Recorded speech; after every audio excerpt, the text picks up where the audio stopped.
There are 4 species counted among the war chamber of the Greater Galactic Council. The massive Cthulhu, titan-like in size and strength, each individual Cthulhu capable of carrying a tank's worth of weaponry and armor into battle alone. The predatory Tranya, apex warriors and masters of the hunt, who could track a scent for miles and lunge at their prey with a brutal fury and savage efficiency.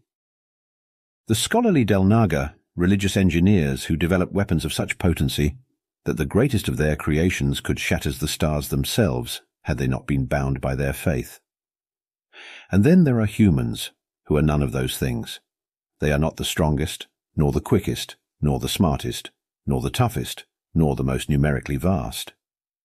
A single Cthulhu could comfortably take on a platoon of Terran Union soldiers, a company of them capable of fighting a Terran tank brigade to a standstill.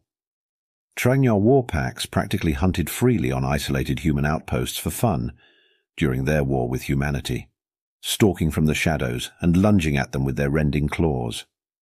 And while they never fought the Delnaga, reports from observers invited by the Delnaga themselves claim to have witnessed an arsenal that made nuclear weapons, once so feared by the governments of old Earth, look like hand grenades. So why does humanity stand among these martial superpowers of the galaxy, you might ask? Many drunken nationalistic ramblers and confused casual observers have asked the same. It is for one simple reason. Humans are the only species who can fight the monsters the other 3 cannot. Space is vast and dark, holding as many wonders as it does horrors. When the black fleets of the Jark came screaming out of the sunless void of the darkness, they brought them primordial horrors, manifestations of a terrifying unreality, and monuments of a faith so eldritch it could only be described as madness. These monsters sent of psychic shockwaves, crippling the minds of those who felt it with the crushing realization of existential dread.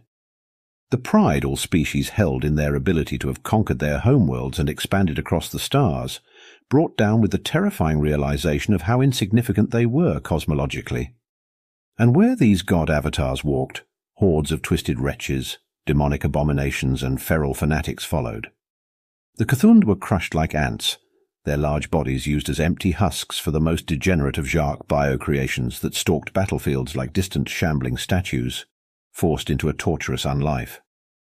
Tranya hid in holes which soon became their graves, their hunting prowess meaning nothing against a foe that hunted them back with such a ruthless efficiency that just a sight of one could stun a whole war pack, as they remembered a time when their pre-sentient ancestors were still hunted by other predators. And the Jark subverted the Delnaga's weapons by attacking their controllers directly, crippling them with infectious nightmares of powerlessness, and of the realization that their gods had no power to protect them before harvesting their brains and knowledge for ever more sinister inventions. The Council was in disarray. The many hundreds of species and thousands of planets were thrown into chaos at the onset of a foe who fed off the heights of their pride, only to cast them down into the deepest pits of despair.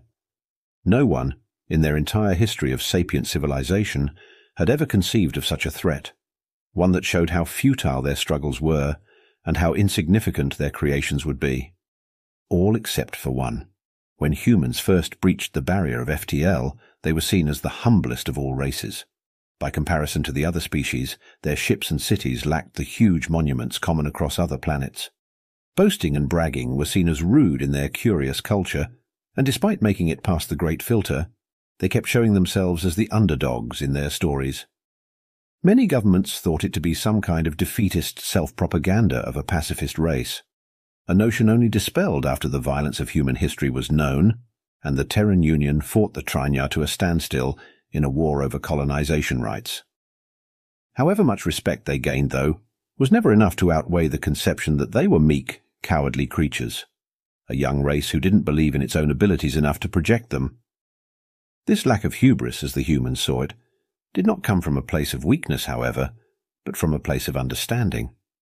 An understanding that as far as they had come, they still had much to learn, and that for as much as they had to learn, the galaxy they lived in was barely a speck on the scale of the universe, whereas the media of the other races showed them standing tall, fearless and triumphant over adversity and hardship.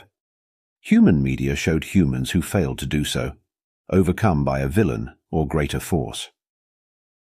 Even in the situations where humans won, their path was seldom easy or smooth. To them, a 95% chance of failure wasn't certain doom, but a 5% chance of success. Uniquely among human media as well, they had developed the concept of existential horror, a concept utterly alien to the other races of the Council. They even had a word for it that could never be properly translated Lovecraftian. What could exist that could make existence itself seem meaningless? The Jacques proved they could. Their avatars brought on a fear so ancient, so primal, that all could feel the times their ancestors were still afraid of thunder and the dark beyond meagre campfires. The Cthund, the Trangna, the Delnaga, they were all new to this feeling of a fear embedded in the very DNA of life itself.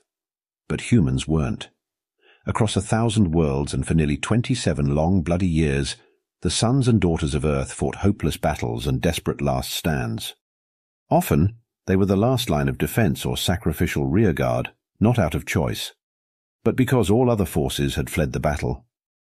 Great armies were raised from humanity's many planets, colonies and nations, her people throwing themselves into the gullets of thirsting monsters and the maws of laughing gods all to buy time, to hold the line. The 93rd Kingsguard Infantry held a thin red line of makeshift defences on the Cthund world of Octorad, refusing retreat, even as they were overrun by the hordes of Jacques who torn into them. Pavalak, an invaluable industrial world, held for 3 years against a siege due to the heroic defence of the 133rd Vieja Tertia Infantry and 22nd Wojtek Armoured, using half-finished tanks by the end of the siege as they were overrun. The Trangna forever remember the 52nd Zulu Legion when they came to the aid of their desperate homeworld. It was the 86th Ula Mera and 106th Lucky Drongos who were first into the breach during the failed counterattack on the Jacques fortress on the world of Ulipiat. The 71st Shujan, 77th Chassavoy, 101st Screaming Eagles, and 166th Hei Heng Fu all fought, bled and died in the apocalyptical battle of the Delnaga Archive world of Eliad VI. And when the 201st Aguilas Starfighter Corps discovered a Jacques Voidforge, they rammed their fighters straight into it once their ammo ran dry, desperately preventing the creation of another Cthulhu-like god avatar. As each man and woman died, they did so with fury and vengeance unseen by the wider galaxy on their lips, their souls burning like a beacon against the endless darkness. It was humanity, bleeding and battered as it was, who led the armada that crushed last bastion of the Jacques, Jacques Prime. At the helm was the battleship Solar, the greatest naval vessel ever built. 5 miles long with Cthund armour, Trangna sensor arrays and Delnaga guns, Battleship Solar led a combined force of over 24 species to the very gates of hell itself, where the Jacques kept their most terrible god avatars. With each pass of their ethereal weapons, ships weren't just destroyed, but erased from reality itself. Some fled, others retreated to maximum weapon range. Only the ships of the Terran Navy dared to get close, to stare the abyss in the eye and dare it to blink. And as they detonated a human Delnaga hybrid bomb above the Jacques' homeworld, the abyss blinked. Humanity is not the strongest, nor the quickest, nor the smartest, nor the toughest, nor the most numerically vast. But they don't have to be. They never saw themselves based on what they did, but what they could do. Where everyone else had seen near certain defeat and damnation, humans bet everything on that tiniest of chances for victory, gambling against hope and forgotten gods on an underdog victory. It had been humans, the cowards, who sacrificed untold millions on planets not their own. It had been humans, the unassuming, who lead the great galactic armada to Jacques Prime. It had been humans, the prideless, who continues to hunt the remaining god avatars and monsters left over from the Jacques to this day. It had been humans, the humble, who had cancelled the apocalypse. It is humans, the fearless, who stand as the galaxy's monster hunters. When some new horror or monster rises out of the abyss of space, or an old one dares to reveal its hated head, it is humanity who the Cthund, the Trangna, and the Delnaga turn to.